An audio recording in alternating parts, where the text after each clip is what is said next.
Maliennes, Maliens, mes chers compatriotes,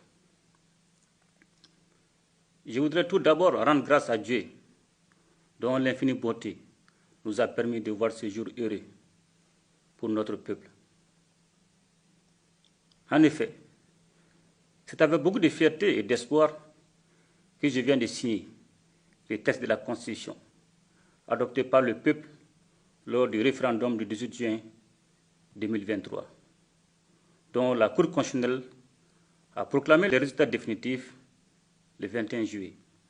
Mes chers compatriotes, l'exigence formulée par le peuple au cours des assises nationales de la refondation vient d'être concrétisée par cette signature, qui constitue l'aboutissement d'un processus véritablement historique durant lequel notre peuple a montré sa grande maturité et son sens élevé de la responsabilité.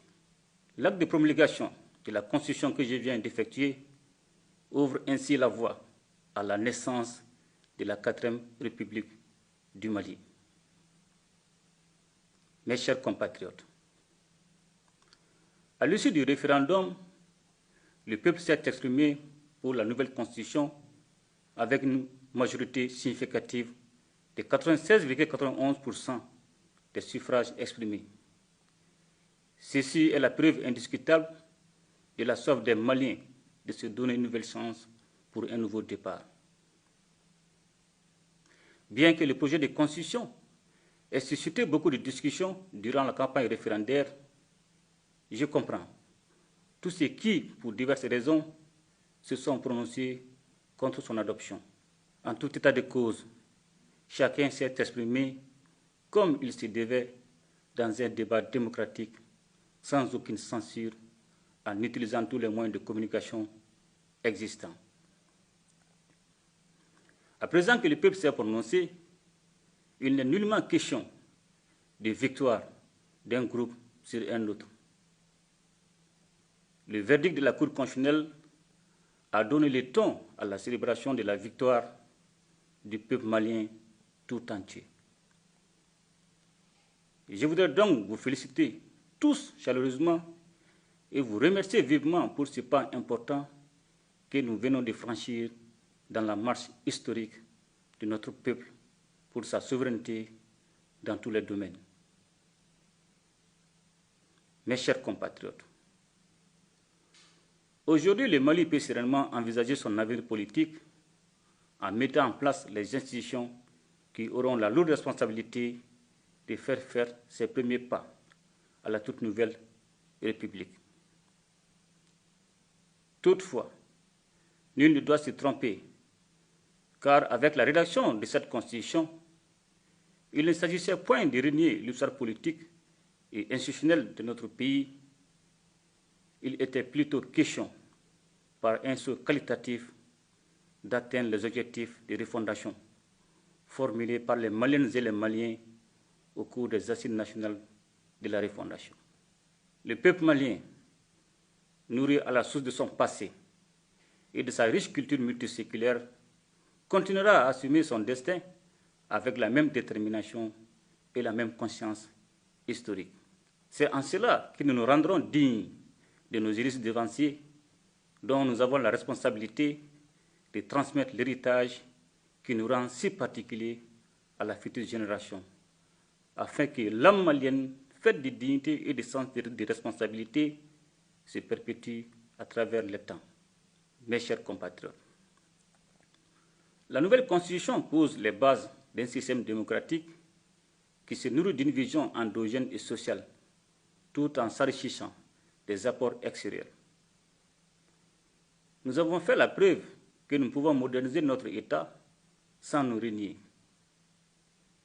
Il me plaît ici, encore une fois, de saluer la résilience du peuple malien qui mérite que les décideurs, à quelque niveau qu'ils se trouvent, se dédient entièrement et exclusivement à la résolution de ces problèmes.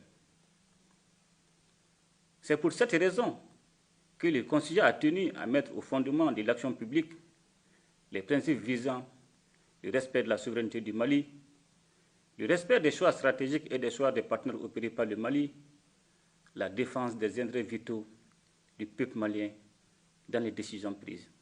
Mes chers compatriotes, avec cette nouvelle constitution, le Mali prend ainsi un nouveau départ, celui du Mali Koura, dans lequel nous bâtirons ensemble une économie forte au service de la satisfaction des besoins des citoyens.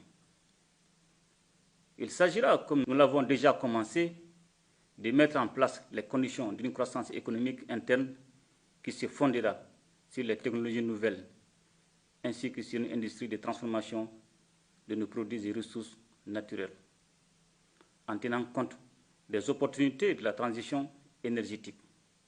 Mes chers compatriotes, le Mali de demain, le Mali Koura, doit être celui dans lequel se reconnaîtront les producteurs ruraux, les ouvriers, les opérateurs économiques, les fonctionnaires, les militaires et paramilitaires, les femmes, les jeunes, les personnes vivant avec un handicap, les personnes âgées, nos compatriotes établis à l'extérieur. En somme, toutes les catégories sociales et professionnelles sans exclusive. C'est ce Mali réunifié autour de tous ces enfants que nous nous attelons à bâtir dans un environnement pacifié et sécurisé par nos 20 forces de défense et de sécurité, dont je voudrais à nouveau saluer la bravoure et le don de soi, jusqu'au sacrifice ultime. Je voudrais, pour terminer, réitérer mes sincères remerciements à l'ensemble du peuple malien et l'assurer de ma détermination à tout mettre en œuvre pour un passage réussi à la 4e République. Vive la 4e République dans un Mali éternel, qu'Allah bénisse le Mali et protège les Maliens. Je vous remercie.